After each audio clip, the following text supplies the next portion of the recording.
舞台はエルダースクロールズ4オブリビオンとエルダースクロールズ5スカイリムの約1000年前、エルダースクロールズシリーズの圧倒的な歴史と奥深い伝説の物語にエルダースクロールズオンラインで加わりましょう。このゲームは自由自在にプレイできるため、スタート地点も複数の地点から選択することができます。レベル制限もなく制約はほとんどありません。一人でもフレンドと一緒でも広大な世界を探索できます。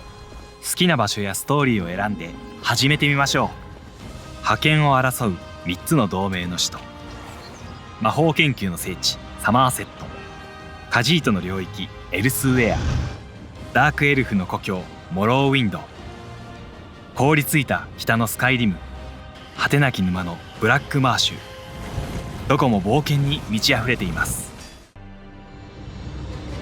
エルダースクロールズオンラインではキャラクター作成の選択肢がほぼ無限に存在します。タムリエル全域で数々の膨大な冒険が待ち受けています。どんな風にでもプレイできる自由があります。さあ、あなただけのエルダースクロールズの物語へ出かけましょう。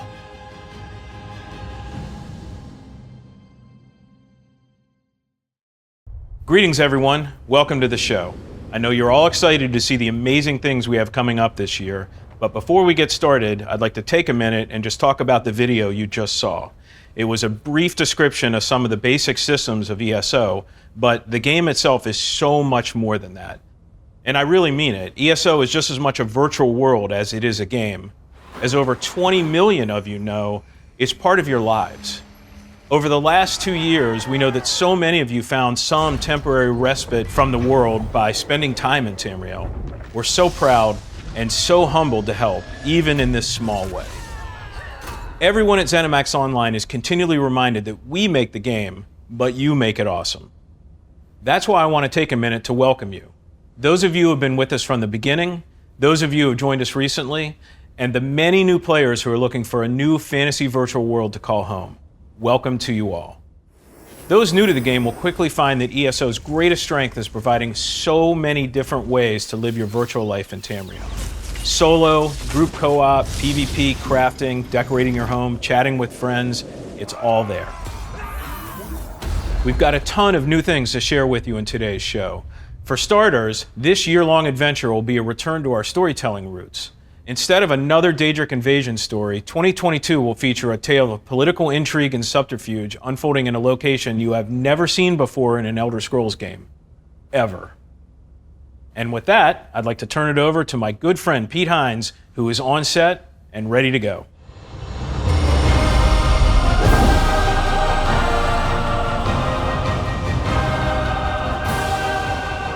Welcome everyone to the 2022 Elder Scrolls Online Global Reveal event. Today, you're getting an in-depth look at the next year-long adventure in the Elder Scrolls Online. And as Matt mentioned, the team at ZeniMax Online Studios is excited to share exclusive new details about a part of the Elder Scrolls that's never been explored before. And stick around for a special ESO Live after the show, where we'll go over the upcoming chapter as well as new details surrounding our first DLC in this year's adventure. With me once again is the one and only Rich Lambert. Hey Rich. Hey Pete. Welcome. Thank you. I'm really excited to be here, and hello to everybody back home. Congrats on 20 million players. It's a huge accomplishment. For the folks tuning in who may not know a lot about Elder Scrolls Online, give us a sense of what is Elder Scrolls Online? ESO is an Elder Scrolls game first and foremost, and it is a game about your personal journey through the world. With One Tamriel, we removed all the arbitrary level gates that prevent you from exploring, and you can just pick a direction and go and do whatever you want. And there's a ton of stuff you can spend your time doing. It's not just like go fight things or do quests, but it's really a breadth of content. It is. There's so much to do in Elder Scrolls Online, and it ranges from questing to PvP, housing, crafting, the justice system. There's also loads of group-oriented content in our dungeons and trials. We've also got a number of collection-based systems that players can participate in, so from treasure hunting to antiquities, collecting lore books, and it's just, the list goes on and on and on. It's a massive game. It's an Elder Scrolls game, It but is. it's online. There's a ton of stuff to do, just like you would expect in an Elder Scrolls game. And much like an Elder Scrolls game, it has an amazing community around it that's built up around ESO. Talk a little bit about the folks that have really made this game what it is. They're really what makes the game special. It's the community that makes the world come alive. They are incredibly supportive. They just love sharing their love of Elder Scrolls with other players, and are hands down the best community in games. These folks are truly what make this game special. And, you know, if you want help, they're always there waiting to help you out. But it's really up to you to decide whether you want to play this game by yourself or spend time playing with others. Absolutely. This is an online game, so you're bound to run across other players. But it's your choice if you want to interact with them or not. And I highly recommend that you do so, because the social bonds that you develop with those players can last a lifetime. And if you want to play online, but by yourself, but not by yourself, you also have companions, which are NPCs that you can bring along with you. And what does a companion do for you? A companion is your personal adventuring buddy. They're always there for you, and they can help you out progress through the world. So if you need a little bit of help tanking enemies, you need some extra damage, you need some healing, they're always going to be there for you. So last question for me before we jump in, because I know you're all super excited to hear what's new. You shared some exciting news last year for the Spanish-speaking community, and I wondered if you had any new details to share with those folks about what's coming. We do. So back in October, we announced that Spanish localization was coming to ESO in 2022. We're very excited to let everybody know that it will be available with this year's chapter in June. And we're also excited to let you all know that the Spanish forums for the Elder Scrolls Online are live today. So if you want to come join us on ElderScrollsOnline.com, we've got the Spanish forums up and running live, and we look forward to seeing our Spanish community there. Great stuff, but I know everybody's ready to get to that new content, so what do you got for us? So I'd like to welcome everybody to High Isle, the next chapter of the Elder Scrolls Online and the centerpiece of this year's Legacy of the Bretons adventure. Let's check out our new cinematic trailer.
we just got our first look at the Elder Scrolls Online High Isle.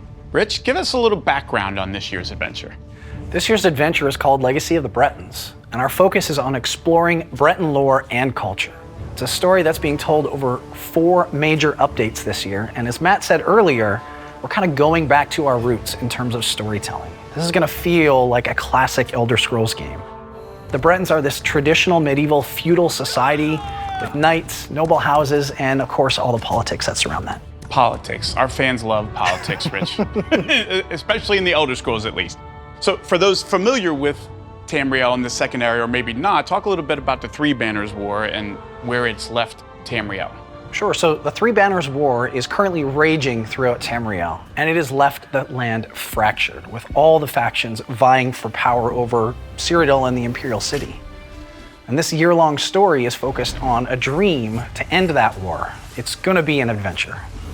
It's always an adventure. Now, High Isle is a spot that most fans are not gonna be familiar with. It's a bit of an unknown. It is. It is a location that's never been explored before in an Elder Scrolls game.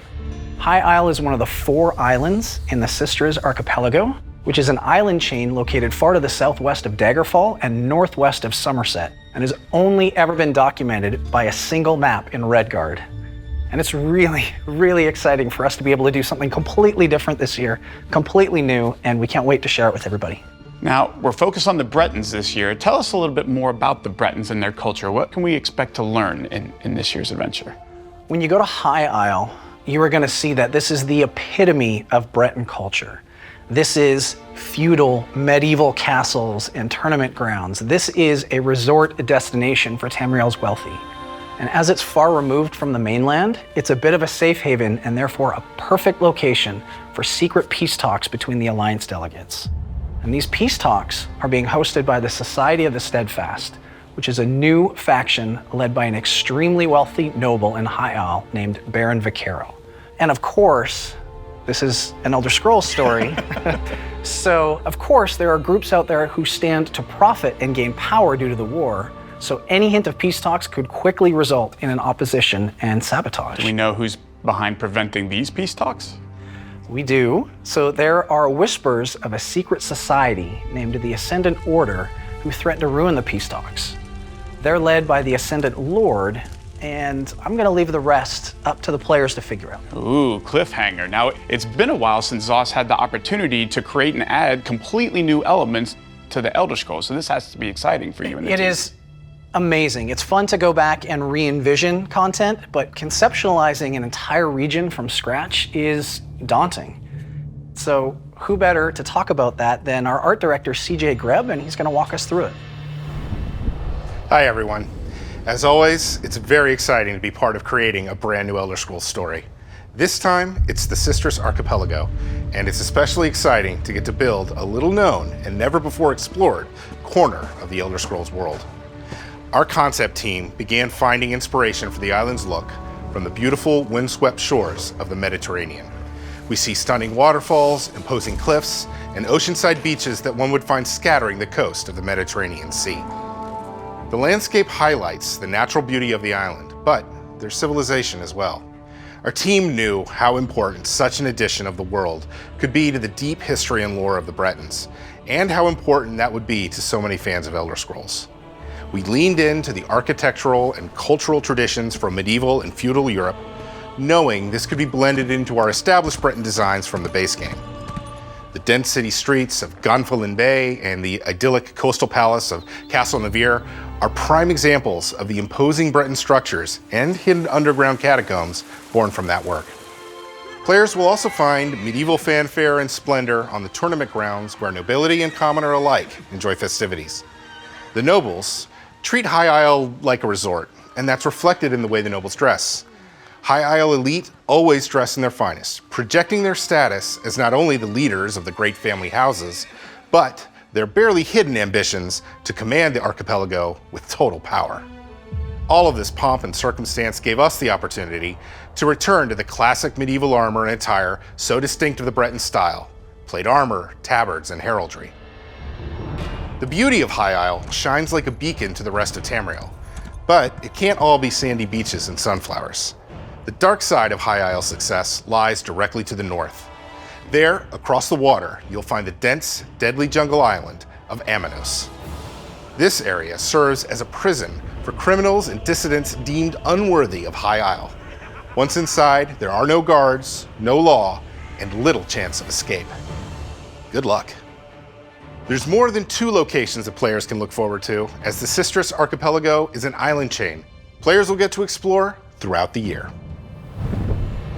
High Isle is one part of the legacy of the Bretons, what we call our year-long adventure. Rich, what else can folks expect? We're going to start this year off in March with the Ascending Tide DLC, and that adds 2 new dungeons. And stories from that DLC set the tone and provide backstory for the events that kick off in the High Isle chapter in June. And of course, this is a year-long story, so we're going to continue it in quarter 3 and quarter 4 later this year. And it doesn't matter how much you've played ESO in order to experience the new content, right? Right, both new and returning players can jump in at any time. That's the beauty of ESO. You don't have to level up through years of older content. You don't have to play it in a specific order. You can just jump in and play at your own pace. Now let's hear from our community team on how you can get started with High Isle today.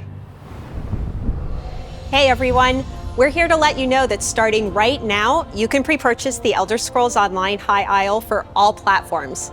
This new chapter will launch on June 6th for PC, Mac, and Stadia, and June 21st on consoles. And just as a reminder, ESO is available on Xbox Series X and S and PlayStation 5, which features 4K high fidelity and 60 FPS performance modes. If you already own the game, you can get this version as a free upgrade. As for High Isle, you can pre-purchase by visiting ElderScrollsOnline.com or one of many online retailers. Now, when you pre-purchase the chapter, you'll immediately receive a matching set of the Pale Frost Elk mount and the limited time Pale Frost Fawn pet.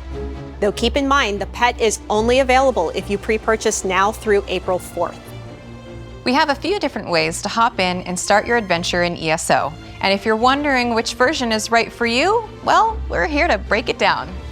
If you're new to the game and want to dive in right now, the ESO Collection High Isle is for you. This collection gets you instant access to everything the base game has to offer, along with all 5 previous annual chapters. You can play in any order, however you like. So you can begin your Tamriel adventure today, and of course, you'll have full access to High Isle once it launches in June. Alternatively, if you already own the base game or any of the previous chapters, you'll want to grab the upgrade version. We also have collector's editions available that are great for new and existing players alike. These editions contain even more bonus items that will be available when High Isle launches, like a brand new mount type and an epic armor outfit style. So what about new merch? We've got that too. If you want to get your hands on some sweet High Isle merch, we have brand new items available for pre-purchase on the Bethesda Gear store, like this Ascendant Lord statue, new High Isle t-shirt, key art lithograph, and more. We'll both be back right after today's show to give you a first look at the Ascending Tide DLC and Update 33, show off some additional ESO merch, and more. So stick around and we'll see you all soon. And now let's hear from Lore Master Lehman. He's got details on the story you'll experience in High Isle and some of the characters you'll meet along the way.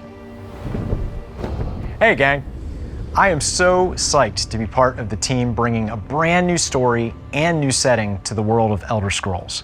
Exploring the legacy of the Bretons provided us with a great opportunity to dig into the history, the culture, and the geography of Western Tamriel. While the Sisters Archipelago has gone unexplored until now, every aspect of its history and culture has roots in the lore of Tamriel. And we have had a blast taking the Bretons out to sea and building High Isle into something familiar, but also profoundly unique.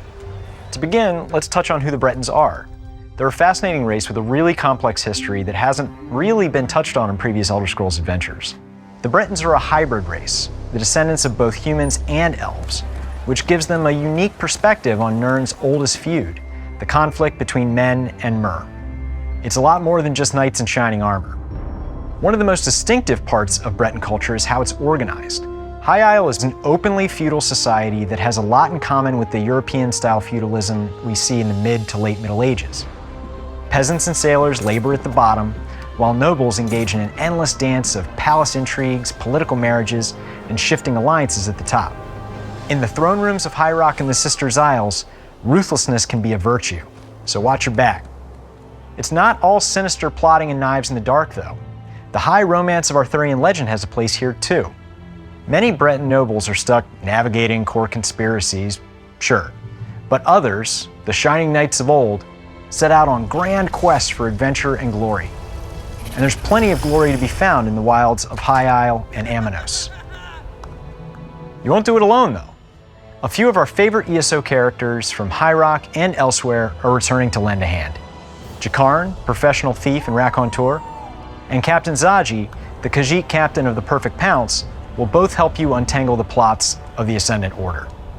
The Zealots of the Ascendant Order are the chief antagonists here in the Sisters. These well-armed fanatics want to bring about a new utopia without crowns or thrones, and they're willing to kill as many people as necessary to make that happen. You'll definitely want to keep an eye out for their leaders too, the Ascendant Lord and his chief lieutenant, the Ascendant Magus. These mysterious rulers may have influence that runs deep in the Sisters' Isles. High Isle is packed full of intrigue, adventure, and exciting Breton lore. I can't wait for you to visit the Sisters. You're really gonna dig it.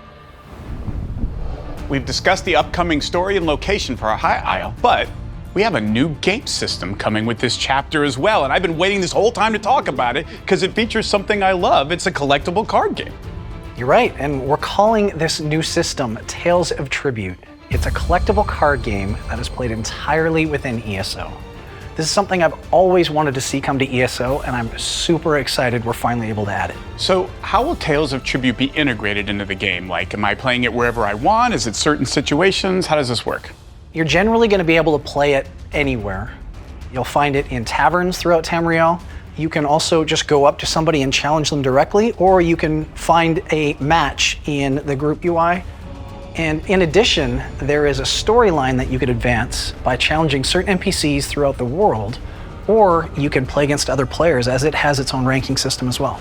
So there's a single player kind of thing, and there's also a PvP with its own ranking system. Oh, this is getting better and better. Now, how do I earn new cards, new decks? I assume there's some of both. How do I go about doing that? Yeah, so once you complete the tutorial, you unlock the 4 starter decks, and that's what gets you into playing right away. And then as you explore the world, you complete the quests, you will start to unlock and find new patron decks that add to your cards. You will also find unique individual upgraded cards as well. So there's lots of exploration tacked on top of it. So you said this CCG was different than other ones. So which one is this like? Is this a resource building game? Is this a combat game? What am I going to be doing? So this is a resource building game where you're both working towards trying to reach the victory point goal. And you can do that in a bunch of different ways. You can use the patrons themselves to curry favor, to help you advance through it. So it's all about strategy rather than combat. And essentially, we're on a race to get to a certain number of points, gather the most resources before our opponent does, right? What kind of rewards do I unlock in the game? Like, I assume I'm just not unlocking cards and decks. Do I get to unlock stuff in ESO itself? Absolutely. There are tons of different rewards in this, ranging from cosmetics to furnishings to gold to crafting materials, including transmute stones, which is something players really, really want. So there's really something for everyone here. And I really want to enforce one big point when it comes to Tales of Tribute, and that is you're not going to be at a disadvantage if you're playing someone who's already unlocked all the cards, all the upgrade cards, because at the start of the game, you pick 2 decks to put into play. Your opponent picks 2 decks. They're shuffled together, and you both play from that same common deck. So it's not only balanced so that I can play somebody who's been playing forever unlocked, but I also get maybe a chance to try some cards or decks that I haven't unlocked yet. Absolutely, yep. Super cool. So excited about this, and I'm sure we got a lot more to share on this. We do. We just scratched the surface. This is a really big system. So as we get closer to PTS, we'll give a lot more detail and have a big deep dive on this. So stay tuned. We're really, really excited for it. Now, pardon my terrible pun, but I hear there's something else in the cards, like maybe a new adventuring buddy or 2 to help on quests? You are correct. So we have 2 new companions coming with High Isle. The community loved the companion system we introduced in Blackwood, so the team has been hard at work adding more. And I don't want to spoil the stories too much, but I'll give a little bit of a tease. to the two new ones. So one is named Ember, and she is a Khajiit, and the other is a Breton named Isabel. Ember grew up on the streets, so she's a little bit morally flexible, if you will.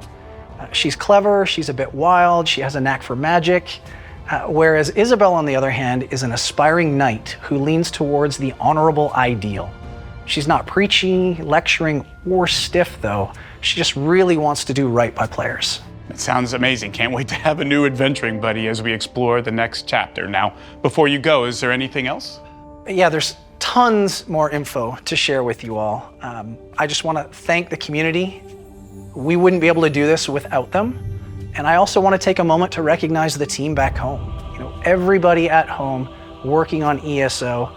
They're amazingly talented and passionate at what they do, and they get asked to solve impossible problems on a regular basis. It is such a treat to be able to work with this passionate group of people and get to represent them. So from both Matt and I, thank you so much, everybody, for all you do. You're amazing. Today we've discussed High Isle's interesting locations, characters, and lore. We touched on an upcoming card game system, 2 new companions, and digital rewards players can unlock when they pre-purchase the game. We also announced that ESO will be available with Spanish language support in June. Before we go, I'd like to share a few reminders. ESO High Isle is available to pre-purchase now on all platforms. New players who pre-purchase the ESO Collection High Isle will get instant access to the base game and all previous chapters, so you can start your adventures right away. And stick with us for our post-show hosted by Jess and Gina, who will talk more about the things we've discussed here, as well as the first DLC and the legacy of the Bretons' adventure. Thank you for joining us. We'll see you in Tamriel.